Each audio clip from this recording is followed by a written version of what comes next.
Hi, everyone. Welcome to day 2 of the Learn How to Study Abroad in America series. For today, we are going to be talking specifically about public universities. So in yesterday's video, I did an overarching view of just what college and university looks like in America from a bird's eye view and some of the basic things you need to know. We're going to dive specifically into public universities. These are very popular with a lot of international students. And so we're going to be talking about what are public universities, what are some of the pros and cons, what is the overall type of culture of public universities, and what type of student would fit best into these types of universities. Let's dive into day 2 now. So for day 2 of our series, we are talking about public universities. So yesterday, I sort of went through and laid the groundwork for what is the difference between a college and a university. How can you sort of think about the types of other people that you might be meeting there that are international students?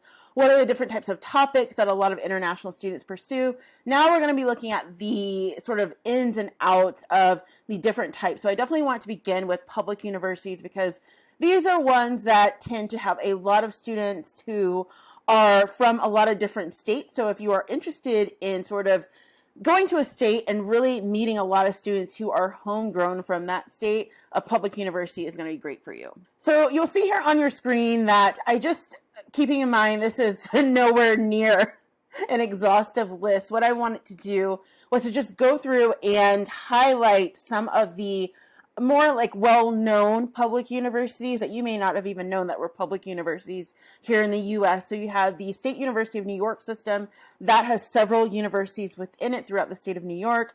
University of Florida, University of Georgia, University of Virginia, University of California system. So that again is on the opposite side of the country, but is another sort of similar to the SUNY system in New York, where there's just a lot of different University of California schools. And so with public universities are interesting because, as I sort of said in the opener, with public universities, you meet a lot of students who are from the particular state.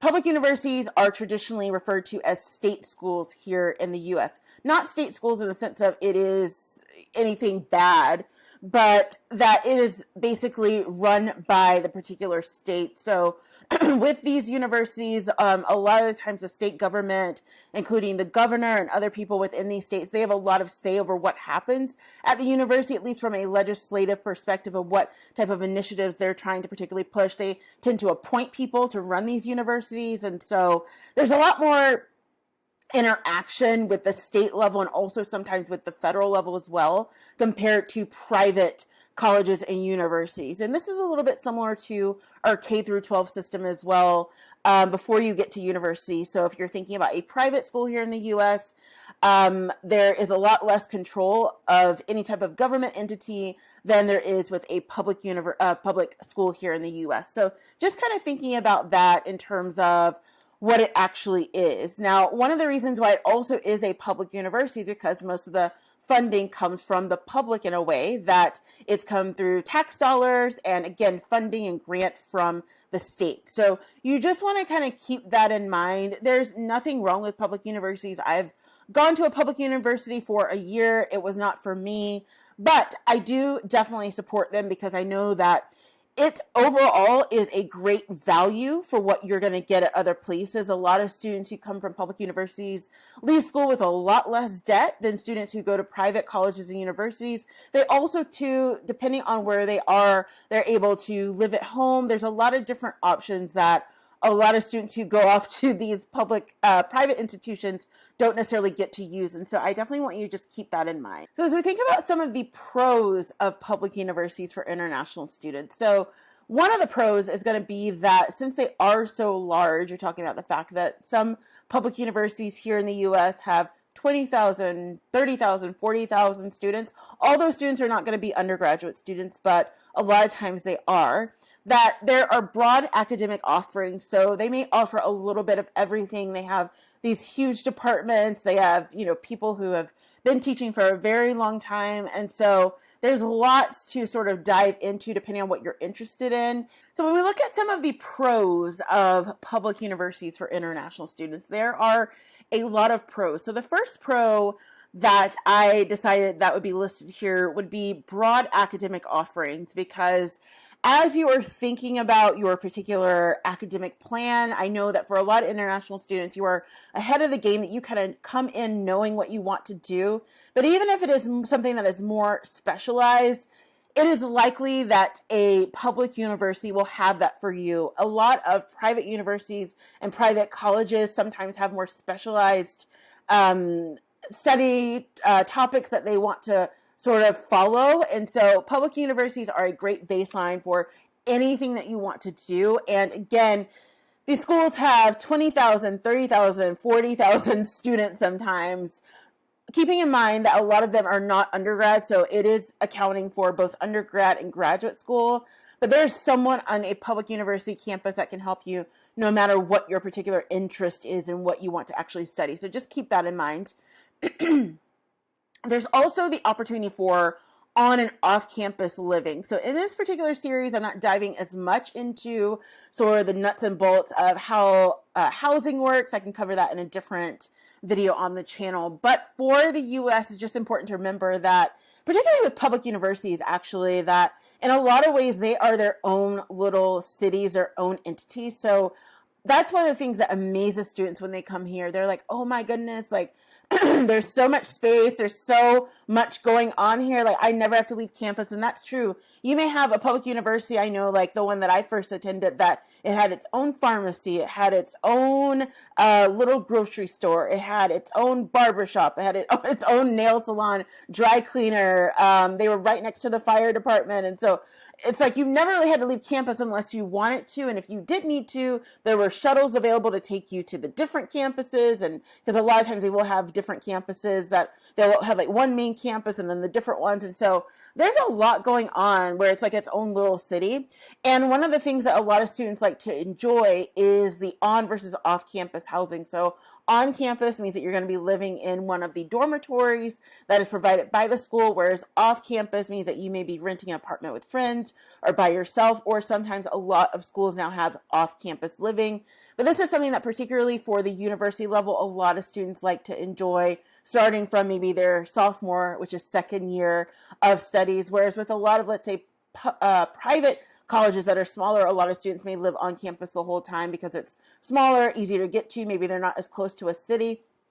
And so they choose to do that.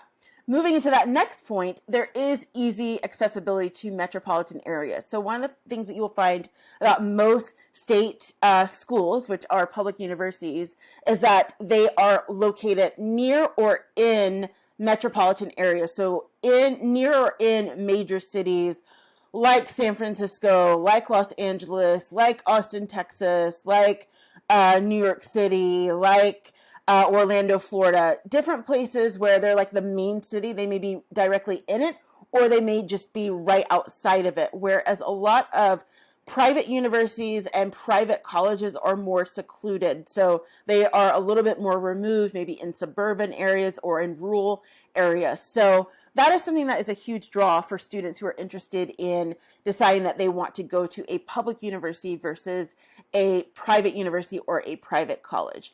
Variety of campus activities. So this is something that is also a big one. As you would imagine, if you are dealing with a population of 30,000 students, those students are going to need things to do. They want to be able to meet each other, mingle, have activities. And so schools that are public, and in some ways, some of the private universities as well, they tend to put a lot of emphasis on the social aspect of the school. And so there'll be a lot of different clubs to get involved with. There could be different activities on campus every night, sororities, fraternities, concerts on campus. There's so much that happens on these large public university campuses. And so if you're someone who likes to be in the middle, in the thick of everything, you may really actually enjoy that. It could be a good pro for you.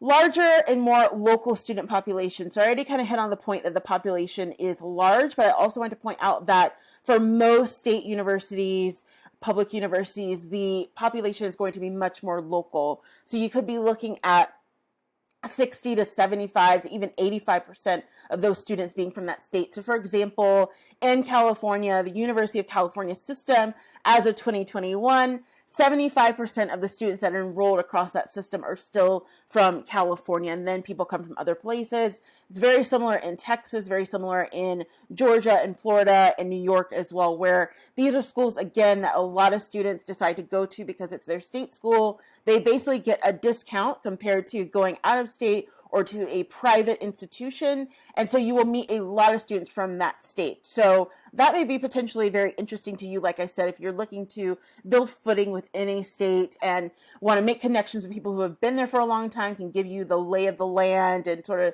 teach you all the different rules about what it means to live in their particular state.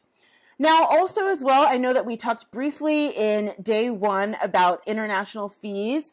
It's important to note that there is a slight pro here because the international fees for your tuition are going to be slightly cheaper. Now, I say that very cheekily because there's nothing cheap about education here in the US. But what I mean is that compared to what you may pay to go to a private university or a private college, it's going to be a lot cheaper, or slightly cheaper at least, for a public university for your tuition. So when looking at some of the cons of the public universities for international students, for the first one here, while I did mention the fact that there is a more local audience, I did just also want to point out the fact that that can sometimes be a bad thing. So if you're thinking about the feeder effect, which is essentially where students are just expected to, let's say, go from their high school straight into this particular college because this is how many students do that, and this is what has been promoted to them.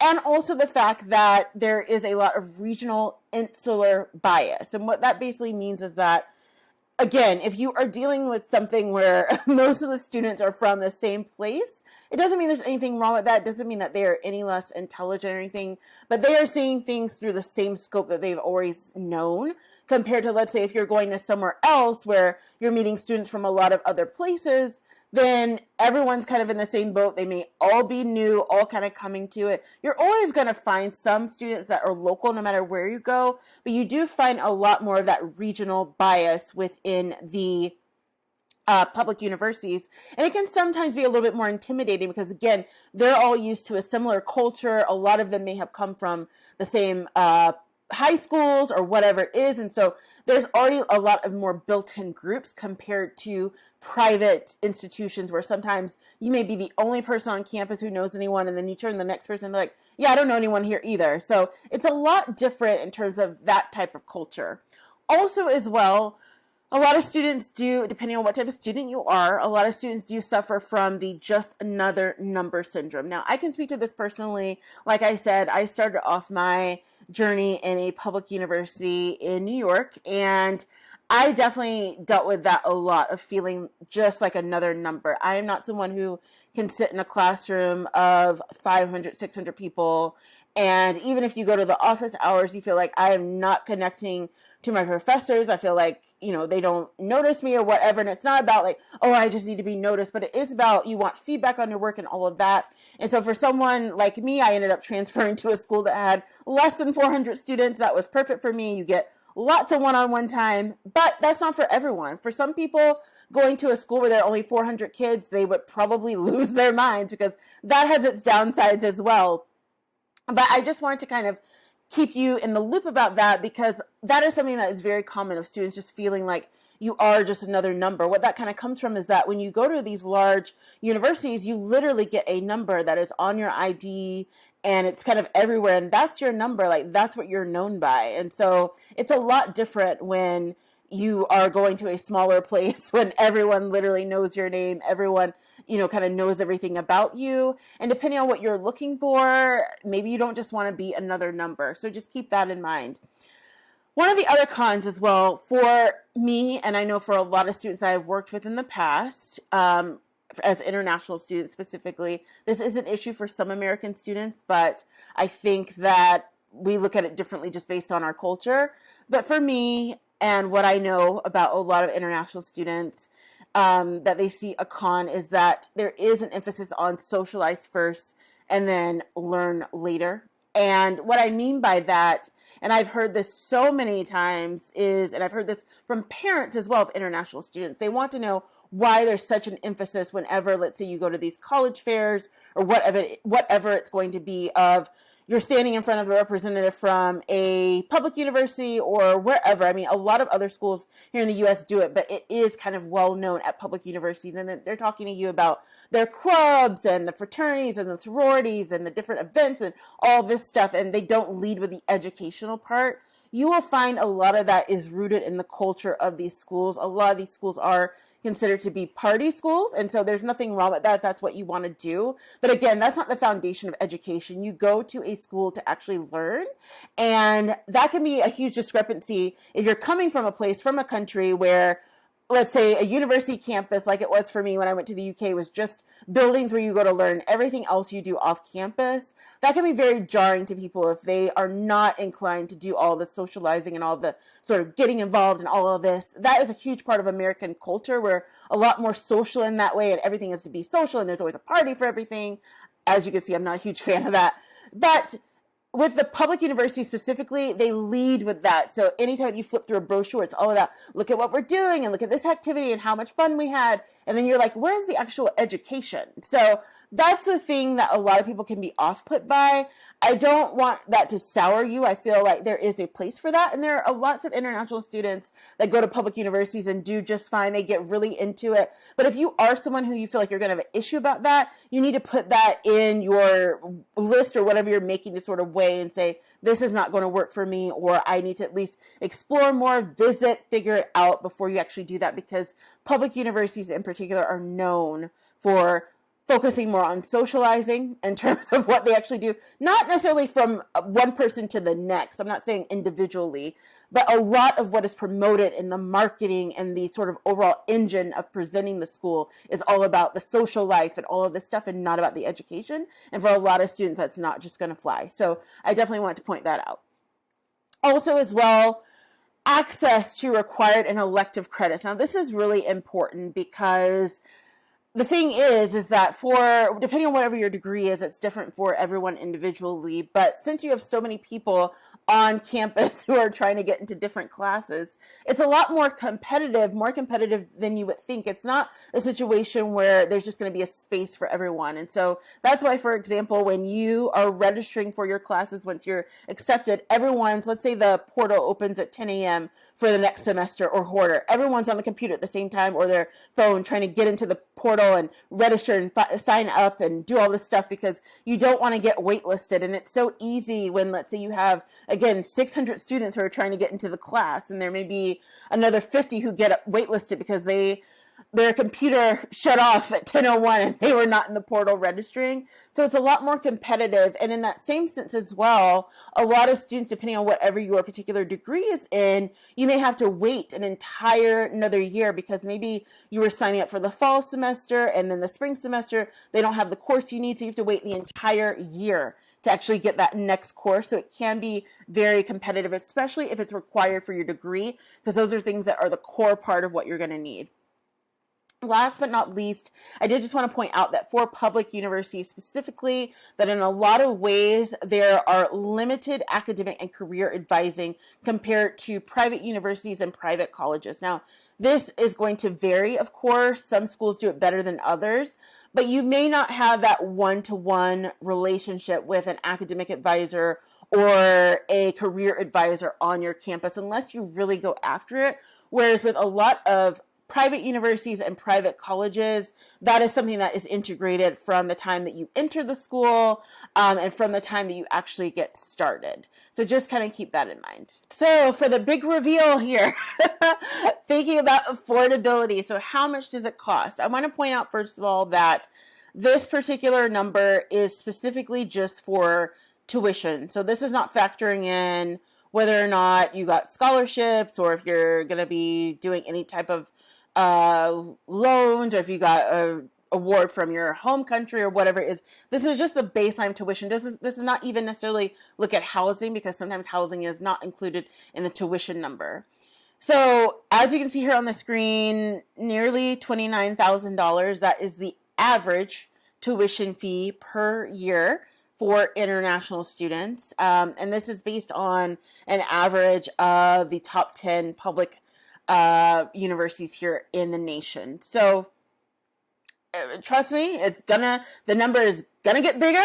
So don't worry as we go through the different types of colleges and universities. We know already, you know it, even if you're an international student, that it is very expensive to get an education here. But as I said before, there are lots of opportunities as well for financial aid for international students. So don't feel discouraged by that. We are also, too, later in the series, going to talk specifically about what you are paying for at college, because this is a topic that gets very, very heated and very political, like everything in our country. But there is an argument to be made about what this money is actually going towards. And I feel that it's something that international students and their families do really well in wanting to understand specifically, where is my money going? I see all these zeros on this screen. What am I actually getting for this besides a piece of paper? And it is something to be thought about, because as we've seen over definitely the past 15 years and different economic downturns and things like that, and people not really using their degrees, which I think is sad, and then hearing about all these student loans and people wanting people to pay their loans and all of this, that there's a lot going on there in the argument of whether or not this is actually worth it. And I have my own thoughts on that. As you know, if you've been on my channel, that I feel that college is not for everyone. University is not for everyone. It's not something we should be promoting to everyone. And there's a price to pay for pushing everyone into college and university. And we are seeing that now more than ever here in this country, that the chickens have really come home to roost on that. We're paying a high price for something that everyone does not need. So with that being said, just want to kind of go ahead and put that number out there for public university, just so you can get an idea. And again, this is going to vary depending on where you're going. It could be higher, it could be less than that. And this is just based on tuition. It's not thinking about the other fees that you may need, including your living expenses, your visa, different things like that. So just wanted to put that out there for you. I will see you tomorrow for day 3. So as we wrap up day 2, I just want to say that I'm a huge advocate for our public university system here in the US. I think that that's the beautiful part about our country, is that we have so many different options. And so for me, I am someone who I actually started my higher education career at a public university in upstate New York, and then I transferred to a smaller private university. But I would say that even throughout that time, I really found an affection for the public universities. I feel like it is right for a certain type of student. And I feel that for international students and domestic students alike, that there is great value that you get from going to a public university that you may not get from other institutions. And they're able to pack so much in for a much, in a lot of ways, cheaper price point.